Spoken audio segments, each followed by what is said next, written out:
My channel. ఈరోజు ఏం జరగబోతుందో తెలుసుకుందామా? ఇంకా ఎపిసోడ్లోకి వెళ్ళిపోతే ఇక హారిక, చూడు దీప, నువ్వు ఎంత ఏడుస్తున్నా సరే నేను మాత్రం ఈ పని చేయలేను. అలాగే నీ భర్త కార్తిక్ కూడా దీనికి ఒప్పుకోడు. ఎందుకంటే ఏంటి డాక్టర్, ఎందుకు మీరు అలా మాట్లాడుతున్నారు? ఎందుకంటే ఈ ఒక్కసారి నువ్వు ఈ బిడ్డని కోల్పోతే జీవితంలో మళ్ళీ నీకు పిల్లలు పుట్టే అవకాశమే ఉండదు.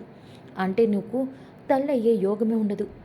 ఏ తండ్రైనా తను బిడ్డని జీవితంలో కనలేడు, ఆ బిడ్డతో నాన్న అని పిలుపుకి దూరం అవుతాడు అని తెలిస్తే ఎవరైనా ఒప్పుకుంటారా? డాక్టర్ గారు, అవును, నేను చెప్పేది నిజం దీప. ఇప్పుడు కనుక నువ్వు బోన్ ట్రాన్స్ప్లాంట్ జరిగి అబార్షన్ అయితే ఇక జీవితంలో నీకు తల్లి అయ్యే అవకాశం ఉండదు. ఎందుకంటే నీ నీ బాడీ చాలా వీక్గా ఉంది, అలాగే నీ గర్భసంచి కూడా చాలా వీక్గా ఉంది. అందుకే చెప్తున్నాను దీప, ఇక జీవితంలో మీకు పిల్లలు పుట్టే అవకాశమే ఉండదు. అప్పుడు జీవితాంతం పిల్లలు లేని వాళ్ళుగా నువ్వు కార్తీక్ మిగిలిపోతారా అని వెనకాలే, లేదు డాక్టర్, నాకు నా కూతురు శౌర్య ఉంది అని వెనకాలే. ఏంటి దీప నువ్వు మాట్లాడుతుంది?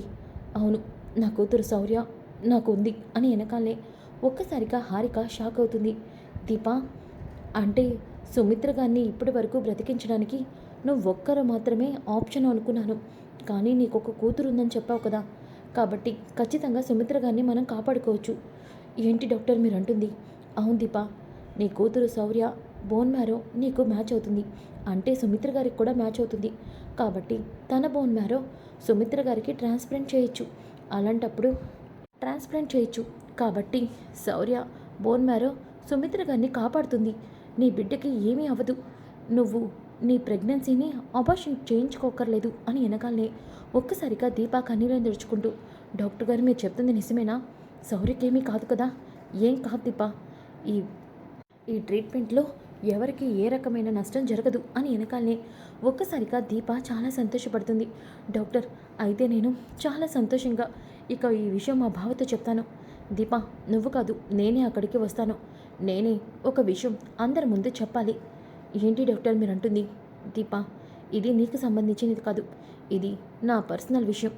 నేనే కాసేపట్లో అక్కడికి వస్తాను. ఓపీ అయ్యాక నేనే దశరథ గారిని కలుస్తాను అని చెప్పేసి హారిక అంటుంది. ఇక దీప అక్కడి నుంచి వెళ్ళిపోతుంది. ఇంకా ఒక పక్కన జ్యోత్స్న అయితే, బావ దీప ఎందుకో హాస్పిటల్కి వెళ్ళారు. వెళ్ళి వచ్చినప్పటి నుంచి చాలా డల్గా కనిపిస్తున్నారు. వాళ్ళిద్దరు ఏదో విషయాన్ని దాచిపెడుతున్నట్టే అనిపిస్తుంది.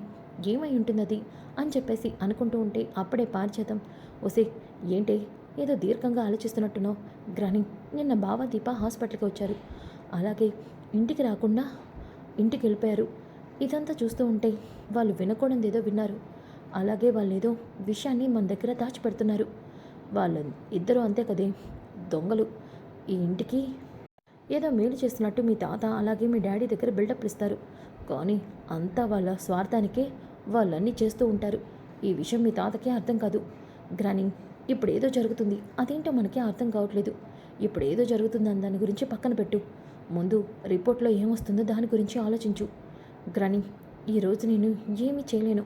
ఈరోజు కదే, ఇక నువ్వు ఏమీ చేయలేవు. చూసావుగా సుమిత్ర పరిస్థితి ఎలా ఉందో. సుమిత్ర మనుషుల్ని మర్చిపోయి పిచ్చిదానిలా తయారైంది. ఖచ్చితంగా సుమిత్ర రేపో మాపో చేస్తుంది, ఎందుకంటే నీ బ్లడ్ శాంపిల్స్ మ్యాచ్ కావు. ఈలోపు ఆ విషయం కూడా అందరికీ తెలుస్తుంది. సుమిత్రని కాపాడుకోవడం వాళ్ళ వల్ల అవదు, అలాగే నువ్వే కన్న కూతురు కాదన్న విషయం కూడా తెలిసిపోతుంది. ఈ ఇంటికి రెండు షాకులు ఒకేసారి తగులుతాయిలే. గ్రాని, అక్కడ ఏం జరుగుతుందో తెలీదు, ముందు నీ మాటలతోనే నన్ను భయపెట్టేలా ఉన్నావు అని చెప్పేసి ఇక జ్యోత్స్న అంటూ ఉంటుంది. ఇక ఇంతలోకి దీప ఇంటికి వస్తుంది. రాగానే కార్తిక్, దీప ఎక్కడికి వెళ్ళావు? అయినా చెప్పకుండా ఎక్కడికి వెళ్ళావు?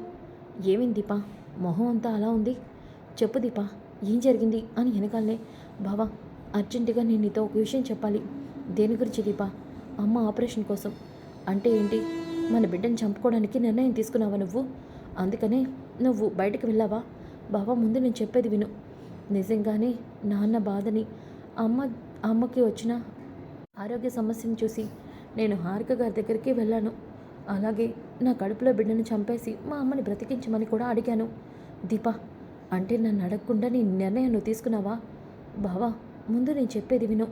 చెప్పు దీప. నేను అక్కడికి వెళ్ళాకే నాకు ఒక విషయం తెలిసింది. మన బిడ్డకి ఏం కాదు, అలాగే అమ్మ కూడా బ్రతుకుతుంది. దీప, ఏం మాట్లాడుతున్నావు నువ్వు? అవును బావా, హారిక గారు చెప్పారు. నాకు శౌర్య కూతురు ఉంది కదా, శౌర్య బోన్ మ్యారో నాకు ఎలా మ్యాచ్ అవుతుందో అలాగే శౌర్య బోన్ మ్యారో అమ్మకు కూడా మ్యాచ్ అవుతుందంట. శౌర్య బ్లడ్ శాంపిల్స్ ఇస్తే అమ్మని బ్రతికించవచ్చు, బోన్ మ్యారో మ్యాచ్ అయితే ఇద్దరికి ఆపరేషన్ చేయొచ్చని హారిక గారు చెప్పారు. దీపా, నిజంగా నువ్వు చెప్తున్న మాట వింటుంటే చాలా సంతోషంగా ఉంది నాకు. ఇక మనకి ఏ సమస్య లేనట్టే. అవును బావా, మరి ఇంకా ఆందోళనగా ఉన్నావేంటి? ఏదో బావా, ఇంట్లో ఏదో జరగబోతుందన్న భయంగా ఉంది. ఎందుకలా? హారిక గారు ఏదో విషయాన్ని నాన్నతో మాట్లాడాలి అంటున్నారు. నేను అమ్మ ఆపరేషన్ గురించేనేమోనని ఇంట్లో వాళ్ళకి చెప్పొద్దు అన్నాను. కానీ అది తన పర్సనల్ విషయం, ఖచ్చితంగా చెప్తాను అన్నారు. ఏం జరుగుతుందో ఏంటో భయంగా ఉంది బావా. దీపా, జోష్న బ్లడ్ శాంపిల్స్ ఇచ్చింది కదా, అవి మ్యాచ్ కాలేదు. అలాగే అత్తకి సొంత కూతురు నువ్వే అనే విషయం కూడా హారిక గారికి తెలుసు కదా. ఆ విషయం గురించి చెప్పడానికి వస్తున్నారా? అయితే మనం దాన్ని ఎలా అయినా ఆపాలి. ఎందుకంటే ఇప్పుడు అత్త పరిస్థితి బాగాలేదు, మావయ్య కండిషన్ కూడా అస్సలు బాగాలేదు. ఇలాంటి పరిస్థితిలో నువ్వే ఇంటి వారసురాలన్న విషయం తెలిస్తే ఇటు అత్త తట్టుకోలేదు, అటు మావయ్య కూడా ఈ విషయంలో ఏం మాట్లాడాలో కూడా అర్థం కాదు. జోష్న దీన్ని తన అనుకూలంగా మార్చేసుకొని ఇంట్లో ఎవరినైనా ఏదైనా చేసే అవకాశం ఉంది. అందుకని హారిక గారికి ఈ విషయం గురించి ఇంట్లో చెప్పొద్దని ఇప్పుడే ఫోన్ చేసి చెప్పాలి అని చెప్పేసి కార్తీక్ అయితే ఇక ఫోన్ తీస్తూ ఉంటే అప్పుడే హారిక ఇంటికి వస్తుంది. ఒకసారిగా కార్తీక్ దీప షాక్ అవుతారు. ఇదేంటి హారిక గారు డైరెక్ట్గా ఇంటికి వచ్చేసారు? బాబా చెప్పాను కదా ఇంటికి వస్తారన్నారని అని వెనకాలనే ఒక్కసారిగా అప్పుడే దశరథ అలాగే శివనారాయణ సుమిత్ర హాల్లోనే ఉంటారు. ఇక హారికను చూసి, హారిక గారు మీరే ఇంటికి వచ్చినందుకు చాలా సంతోషంగా ఉంది. అమ్మ జోష్న, జోష్న అని శివనారాయణ పిలుస్తూ ఉంటే జోష్న పారిజాతం కిందికి వస్తారు. ఒక్కసారిగా హారికను చూసి షాక్ అయిపోతారు. ఇదేంటి ఈమె డైరెక్ట్గా ఇంటికి వచ్చింది? ఇంటి దగ్గరే నీ గురించి చెప్పాలనుకుందేమో, ఇక నీ పని అయిపోయినట్టే అని చెప్పేసి పారిజాతం అంటుంది. కానీ నన్ను టెన్షన్ పెట్టకుండా ముందు నాతో పట్టురా అంటూ కిందకి వస్తారు. రాగానే ఇక శివనారాయణ, అమ్మ హారిక గారు చెప్పండి, మా మనవరాలి శాంపిల్స్ సుమిత్రకి మ్యాచ్ అయినాయా? ఇక ఆపరేషన్ చేయడానికి ఎటువంటి సమస్య లేదా అని వెనకాలనే, చెప్తాను దశరథి గారు, ఆ విషయం చెప్పడానికే నేను ఇక్కడికి వచ్చాను. చెప్పే ముందు దీపా ఒకసారి నువ్వు విట్రా అని వెనకాలనే ఒక్కసారిగా అందరూ షాక్ అవుతారు.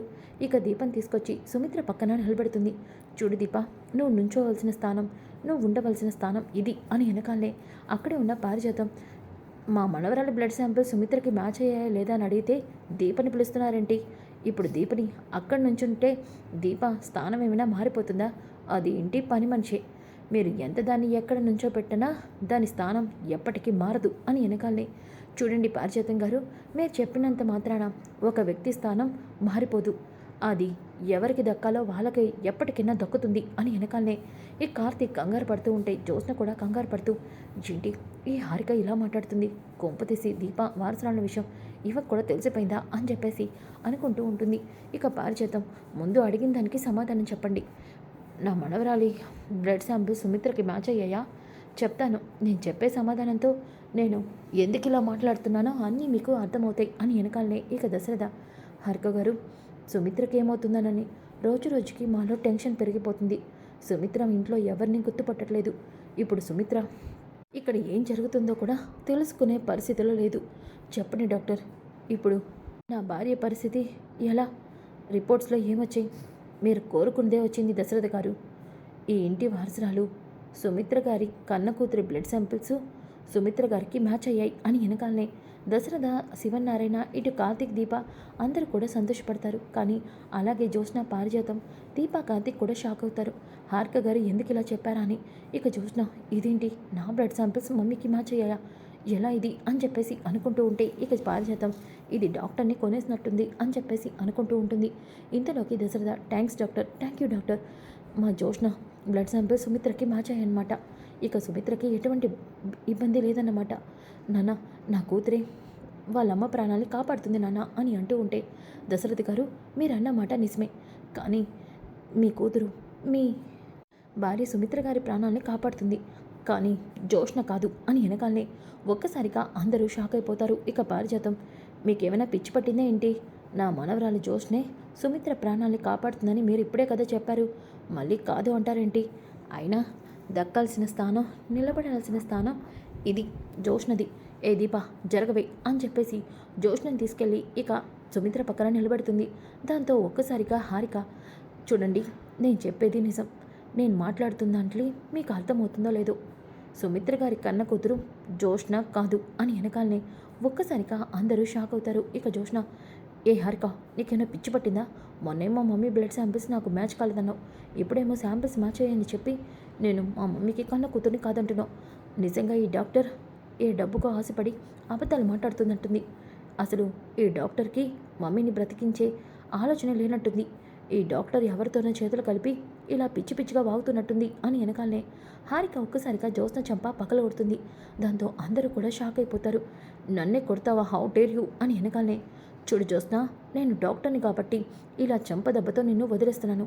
కానీ నువ్వు చేసిన పనికి నిన్ను పోలీసులు చెప్పి అరెస్ట్ చేయించాలి అని వెనకాలనే ఇక దశరథ, డాక్టర్ ఏం మాట్లాడుతున్నారు మీరు? ఎందుకు మీరు జోష్నని కొడుతున్నారు? అలాగే జోష్న అంత పెద్ద తప్పు ఏం చేసింది? ఆయన జోష్న బ్లడ్ శాంపిల్ సుమిత్రకి మ్యాచ్ అయ్యిందని మీరే అంటున్నారు. మళ్ళీ జోష్న నా కూతురు కాదు అని మీరే అంటున్నారు. అసలు మీరు ఏం మాట్లాడుతున్నారో మాకు అర్థం కావట్లేదు. చెప్తాను దశరథ్ గారు. నేను చెప్పే విషయం ఈ ఇంట్లో ఇంకొకరికి కూడా తెలుసు. ఇంకొకరికా? అవును, నేను చెప్పే విషయం ఈ ఇంట్లో కార్తిక్కి కూడా తెలుసు అని వెనకాలనే ఒక్కసారిగా అందరూ షాక్ అవుతారు. ఇక జోష్న, నో డౌట్, అంటే బావకి దీపే వారసులన్న విషయం తెలిసిపోయిందన్నమాట. ఈ హార్కి కూడా ఈ విషయం తెలిసిపోయింది. వీళ్ళందరికీ ఎలా తెలిసింది? నన్ను ఇంత మోసం చేస్తావా? బావతో నిజం చెప్పి నా జీవితాన్ని నాశనం చేస్తావా అని చెప్పేసి జోష్న అనుకుంటూ ఉంటుంది. ఇక పారిజాతం, ఇప్పుడు అర్థమైంది. ఈ మాయలోడు ఈ డాక్టర్తో చేతులు కలిపి ఏదో పెద్ద పన్నాగమే పండినట్టున్నాడు. పారిజాతం, నువ్వు కాసేపు సైలెంట్గా ఉంటావా? హారిక గారు, అసలు మీరేం మాట్లాడుతున్నారు? చూడండి సార్, మీరందరూ అనుకుంటున్నట్టు జోష్న ఇంటి వారసురాలు కాదు. మీ ఇంటి వారసురాలు సుమిత్ర గారి కన్న కూతురు దీప అని వెనకాలనే ఒక్కసారిగా అందరూ షాక్ అయిపోతారు. ఇక జోష్న ఏమో అలాగే షాకింగ్గా ఉండిపోతుంది. దాంతో దశరథ, ఏంటి డాక్టర్ మీరు అంటుంది? అవును, ఎందుకంటే జోష్న బ్లడ్ శాంపిల్స్ మళ్ళీ చెక్ చేశాను. సుమిత్ర గారికి మ్యాచ్ కాలేదు. కానీ దీప బ్లడ్ శాంపిల్స్ సుమిత్ర గారికి మ్యాచ్ అయ్యాయి. అంటే ఏంటి? దీపే మీ కన్న కూతురు, జోష్న కాదు అని వెనకాలనే ఒక్కసారిగా అందరూ షాక్ అవుతారు. అంటే పారిజాతం, అంటే దీపే బస్టాండ్లో దొరికిన అమ్మాయి అంటే దీపే ఇంటి వాసరాలా? బాబోయ్, ఈ ట్విస్ట్ మామూలుగా లేదు కదా అని చెప్పేసి అనుకుంటుంది. ఇంకా శివనారాయణ, ఏంటి మాట్లాడుతున్నారు మీరు? అవును సార్, నా ఎన్ని సంవత్సరాల ఎక్స్పీరియన్స్తో చెప్తున్నాను. ఏ కన్న తల్లికి తన బిడ్డ బోన్ మ్యారో మ్యాచ్ అవుతుంది. ఎందుకంటే ఆ కన్న తల్లి కడుపులోంచే ఆ బిడ్డ పుడుతుంది కాబట్టి. కానీ జోష్నకి అది మ్యాచ్ కాలేదంటే జోష్న 100% సుమిత్ర గారి కన్న కూతురు కాదు. అలాగే జోష్న బ్లడ్ శాంపిల్స్ మ్యాచ్ అయ్యేలాగా రిపోర్ట్ ఇవ్వకపోతే నా ప్రాణాలు తీస్తానని నన్ను బెదిరించింది. దానికి సాక్ష్యం ఇదిగో ఈ వీడియోనే అని చెప్పేసి వీడియోని చూపిస్తుంది. ఒక్కసారిగా ఆ వీడియోని చూసి అందరూ కూడా షాక్ అయిపోతారు. ఇక దశరథ, జోష్న, అంటే నువ్వు నా కన్న కూతురు కాదన్న విషయం నీకు ముందే తెలుసన్నమాట. అందుకే నువ్వు డాక్టర్ని బెదిరించావా? చెప్పు, నీకు నిజం తెలుసా? ఎందుకు ఇలా బెదిరించావు? చెప్పు జోష్న, ఎవరు నువ్వు? అసలు ఇంట్లో ఏం జరుగుతుంది? ఒరే కార్తిక్, డాక్టర్ నీకు ఈ విషయం ముందే తెలుసు అంటున్నారు. చెప్పరా, ఎవరు జోష్న? నా కూతురు దీప అయితే మరి జోష్న ఎవరు?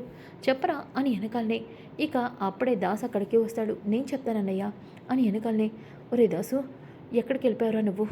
అమ్మా, నేను ఎక్కడికి వెళ్ళినా నిజం చెప్పడానికే నేను ఇక్కడికి వచ్చాను అని వెనకాలనే ఇక జోష్న నా పని అయిపోయింది అని అనుకుంటూ ఉంటుంది. ఇక దశరథ, దాసు, నువ్వు ఇన్ని రోజులు ఎక్కడున్నావు? అయినా నీకు నా కూతురు గురించి ఎలా తెలుసు? అన్నయ్య, నేను ఈ నిజం చెప్పడానికి మీ చుట్టూ తిరుగుతున్నాను. కానీ నేను ఎప్పుడు నిజం చెప్తానన్న భయంతో జోష్న నన్ను చంపాలని చూసింది. ఇప్పుడు రౌడీలను పెట్టి నన్ను దాచిపెట్టింది. ఏంటి దాసు నువ్వు అంటుంది? అవునన్నయ్య, నువ్వు జోష్న ఎవరో అనుకుంటున్నావే, జోష్న ఎవరో కాదన్నయ్య, జోష్న నా కన్న కూతురు. అవునన్నయ్య అని వెనకాలనే ఒక్కసారిగా దశరథ శివనారాయణ షాక్ అయిపోతారు. ఇక అక్కడే ఉన్న దీప కార్తిక్ కూడా షాక్ అవుతారు. ఇక దాసు, అవునన్నయ్య, మా అమ్మ ఈ కుటుంబం మీద పగతో నాకు జరిగిన అన్యాయానికి తనకి ఇవ్వని గౌరవానికి కోపంతో నా కూతుర్ని ఇంటి వారసురాలు చేయాలనుకుంది. అందుకే పుట్టగానే నా కూతురు చనిపోయిందని మీతో అబద్ధం చెప్పి నా కూతుర్ని మీ కూతురని నమ్మించి మిమ్మల్ని మోసం చేసి మీ కూతుర్ని అనాథల బస్టాండ్లో వదిలి వెళ్ళిపోయేలా చేసింది. అప్పుడే కుబేర్ తనని తీసుకెళ్ళి పెంచుకున్నాడు. దీపే ఈ ఇంటి మహారాణి, ఈ ఇంటి వారసురాలు మీ కన్న కూతురన్నయ్య. ఇదే విషయం జోష్నకి తెలుసు. కానీ ఎక్కడ దీప ఈ ఇంటిని, ఈ ఆస్తిని తీసుకుంటుందన్న భయంతో తను దీపని నన్ను చంపాలని చూసిందన్నయ్య. అని మొత్తం నిజాన్ని చెప్పేస్తాడు. సో ఫ్రెండ్స్, కమింగ్ ఎపిసోడ్ చాలా చాలా ఇంట్రెస్టింగ్గా ఉంటుంది. Don't miss. ఈ వీడియో నచ్చితే తప్పకుండా లైక్ చేసి షేర్ చేయండి. Thanks for watching back to my channel. ఈరోజు ఏం జరగబోతుందో తెలుసుకుందామా? ఇంకా ఎపిసోడ్లోకి వెళ్ళిపోతే ఇక హారిక